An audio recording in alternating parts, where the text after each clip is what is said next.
Bahlil ini kan ngomong kemarin, menteri ini, investornya belum ada, nggak ada investornya, gitu loh. Iya. Jadi ini satu kebohongan publik lagi, gitu. Iya. Baru akan masuk lagi investor dari luar negeri. Investor mana sampai sekarang belum jelas. Nggak ada investor asing. Nggak ada investor. Itu kan berarti kamu ngibul terus lu. Iya. Kebohongan publik kan? Apa hobinya ngibul lu gitu? Iya. Kan gitu yang persoalan yang terjadi.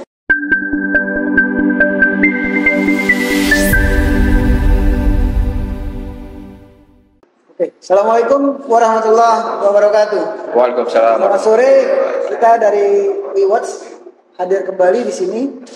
Di sebelah kiri saya ada Bang Juju, advokat yang menangani soal ijazah palsu, ya.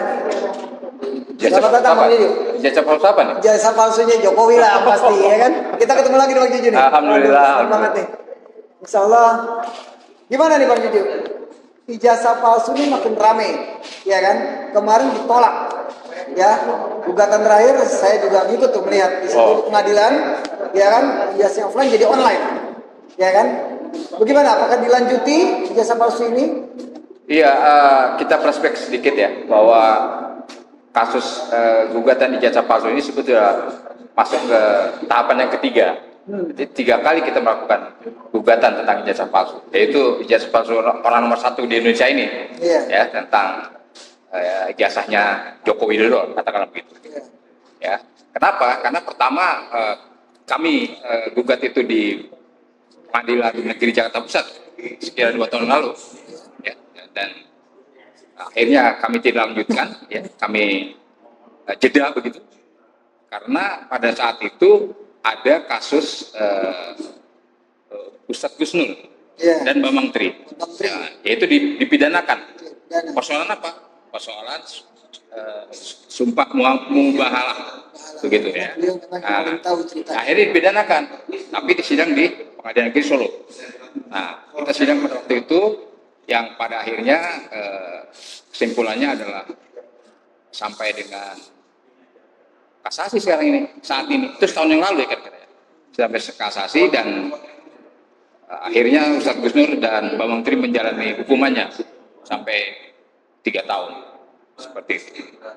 Nah, yang terakhir ini yang belum lama adalah sekitar 6 bulan yang lalu ya, kita gugat kembali, berarti yang ketiga kalinya isu tentang ijazah palsu ini di Pengadilan Negeri Jakarta Pusat lagi, ya.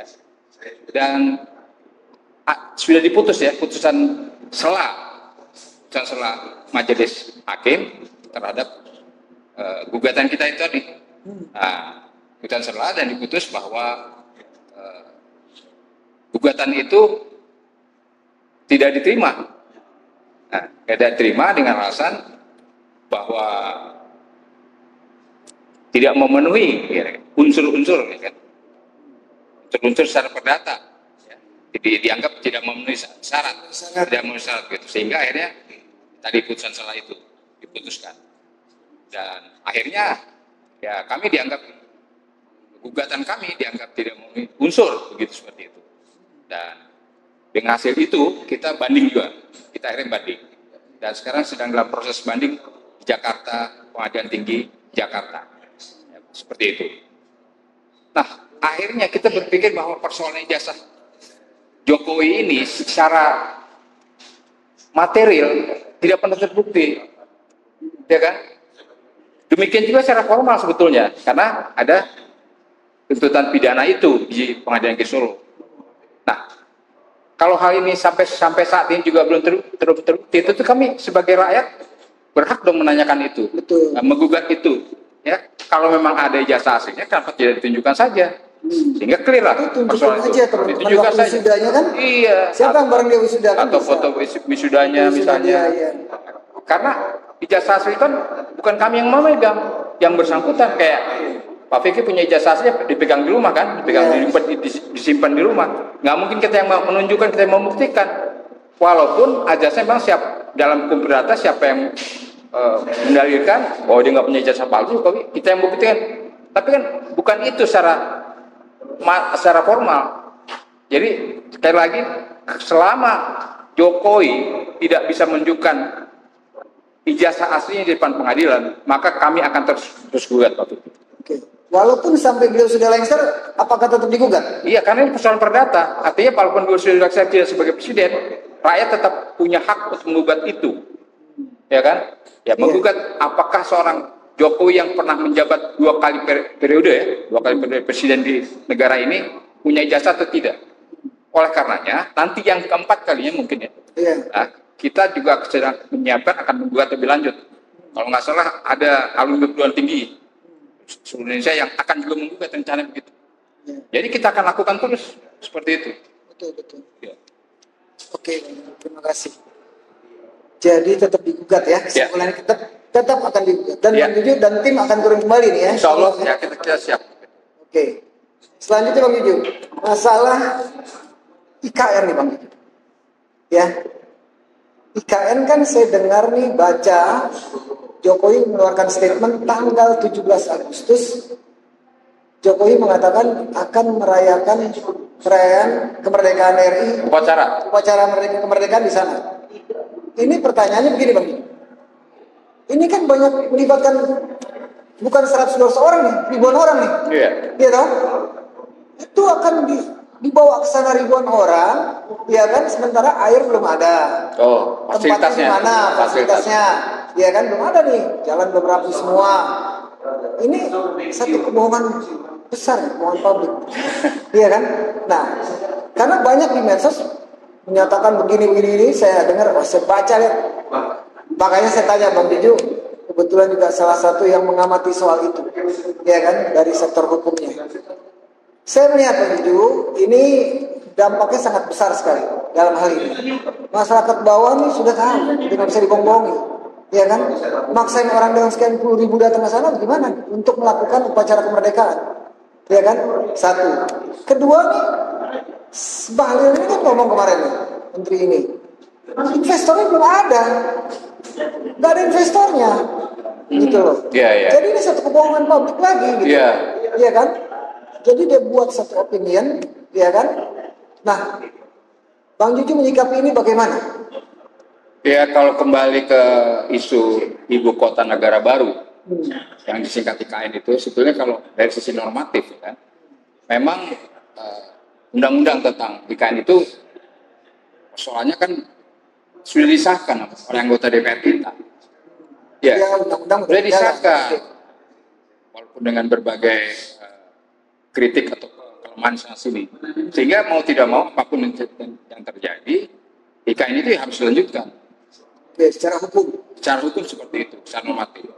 Tapi kalau kita lihat faktanya, ya, tidak semudah atau semulus seperti apa yang kita lihat. Kenapa? Dari segi penggunaan anggaran saja, fakta ya, kita tidak mempunyai anggaran yang memadai untuk pembangunan IKN itu. Dan faktanya, tadinya juga akan dilibatkan dari 50% lebih itu adalah anggaran swasta. Kan faktanya tidak. Dia tetap menggerogoti, menggunakan anggaran APBN, ya, pembelanjaan negara. Ya. Itu yang faktanya terjadi, sehingga itu jelas akan menggerogoti tadi, di mana akhirnya anggaran pembangunan negara yang prioritas tadinya bisa digunakan atau budget dari APBN itu digunakan untuk pembangunan IKN, dan akhirnya dipaksakan begitu seperti itu. Untuk seorang kita bisa katakan. Kalau boleh bisa katakan ada unsur ABS, asal bapak senang kan gitu kira-kira.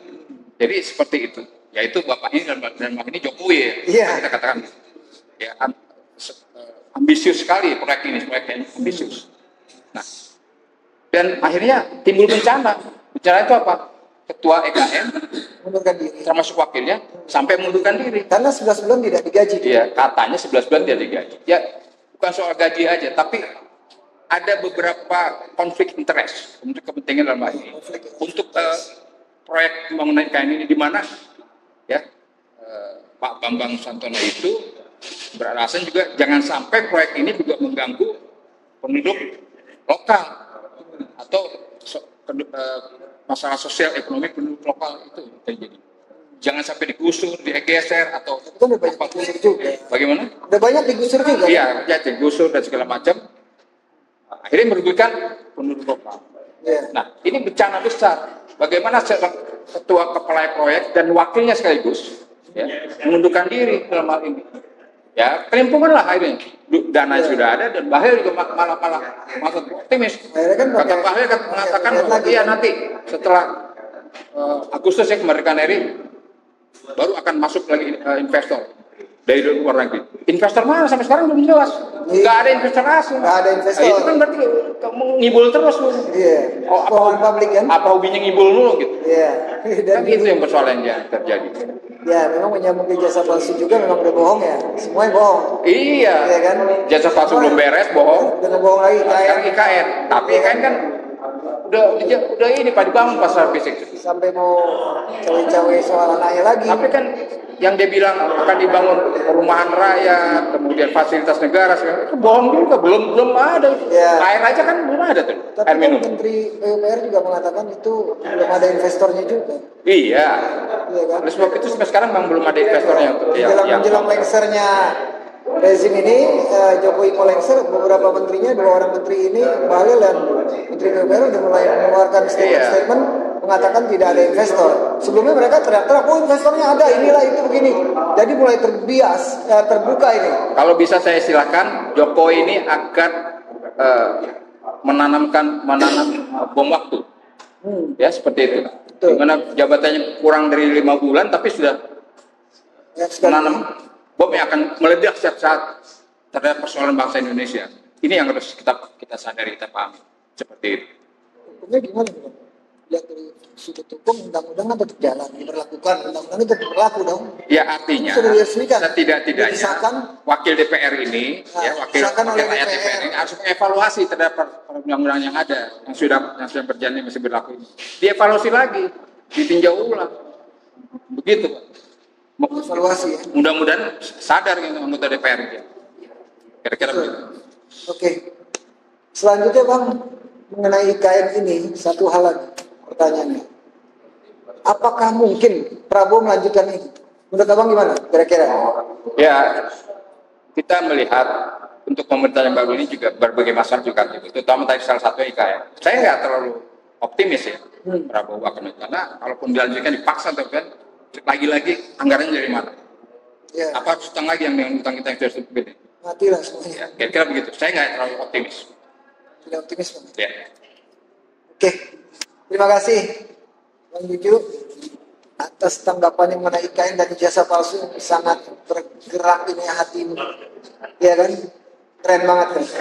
Jadi mudah-mudahan semua pemirsa yang ada di sini, teman-teman, kerabat UIWAT semuanya, terima kasih hadiran Bang Juju. Terima kasih Bang. Sama-sama. Assalamualaikum warahmatullahi wabarakatuh.